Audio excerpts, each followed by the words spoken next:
Good day, Kamaster! Welcome back to our Battery Master YouTube channel. In this video, meron tayong baterya dito na 6SM. Ito po. Ang brand nito ay Champion Motolite. Ito ay low maintenance na baterya. Ibig sabihin, pag sinasabing low maintenance, di tubig po yun. Pwede siyang babantuan or dadagdagan ng distilled water pag once na ito ay naigahan or natutuyuan na ng tubig. So ito naman ay madalas ginagamit ito sa mga truck, mga Isuzu Elf forward kasi 6SM na po ang size ng baterya na ito. So ito ay 100 amperes po ang power ng baterya na ito. So ngayon pinapacheck lang ni sir sa akin ito kasi daw ayaw mag-start sa sasakyan.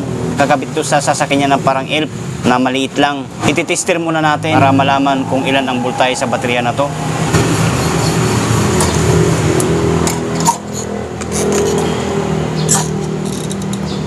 As you can see, Kamaster, kung makikita at mapapansin natin, 12.6 voltahe po yan. Malakas po yan kapag kaganyan ang reading ng voltahe sa baterya. So ngayon, i-check natin yung tubig niyan sa loob. Malamang sa malamang yun ang problema kung bakit hindi kaya makapagpa-start sa sasakyan ni sir. So bubuksan lamang natin itong 6 na takip.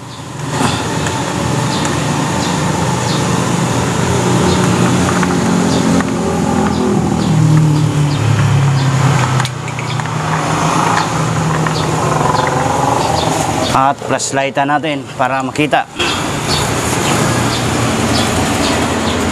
Ayun.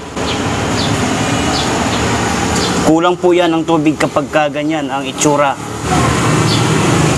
Ayan, kulang na kulang po yan ng mga tubig. So kailangan siyang dadagdagan. Sukatin muna natin. Ayan po, hindi po aabot yung hydrometer kahit anong pihit pa natin yan. Wala siyang masisip-sip o walang madadalang tubig. Kasi po, bumaba na yung tubig niya, nasa ibaba na. Ayan po, kahit anong pihit natin dyan sa hydrometer, wala po siya madadalang tubig. Ayan. Ayan po, wala siya madadalang tubig. Kahit anong pihit natin dyan, wala po talaga. Ayan. May madadalang tubig dyan. Ayan, wala. So, kailangan natin siyang sasalinan o babantuan ng distilled water. O, ito po yung itsura ng distilled water. Ayan. Actually, pinapabili ko na si sir. 3 piraso po ito. Pagkakasahin natin dito sa baterya na to. 3 piraso ito. Ayan, 3 piraso yan. Pinabili ko sa kanya. So, umpisa na natin itong lalagyan.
Kailangan pare-parehas po ang paglalagay natin ng distilled water.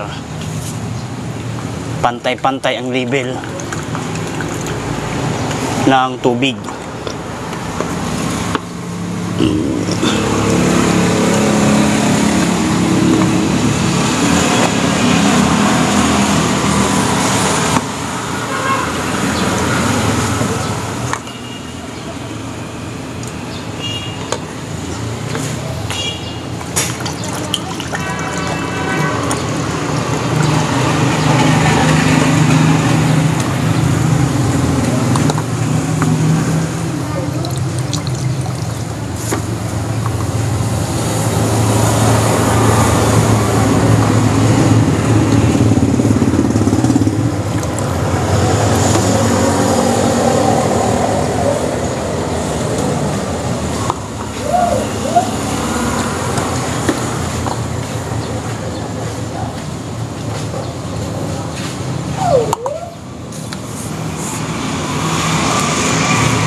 Ayan ka master, ganyan lamang po ang sukat at level sa paglalagay ng distilled water sa baterya. Ayan po,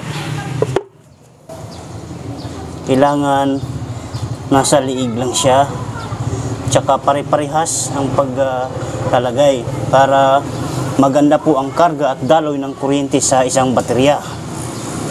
Okay, ayan po. Ayan.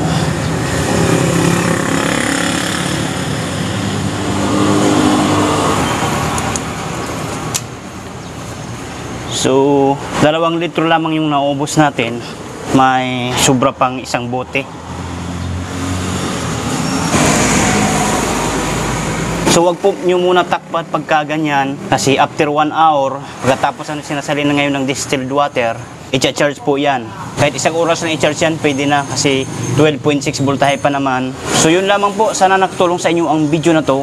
At kung nagustuhan nyo, paki-like, share, and maraming salamat po sa inyong walang sawang panonood. Huwag nyo na rin po kalimutan mag-subscribe sa ating YouTube channel, BMI Motolite. Bye bye, God bless.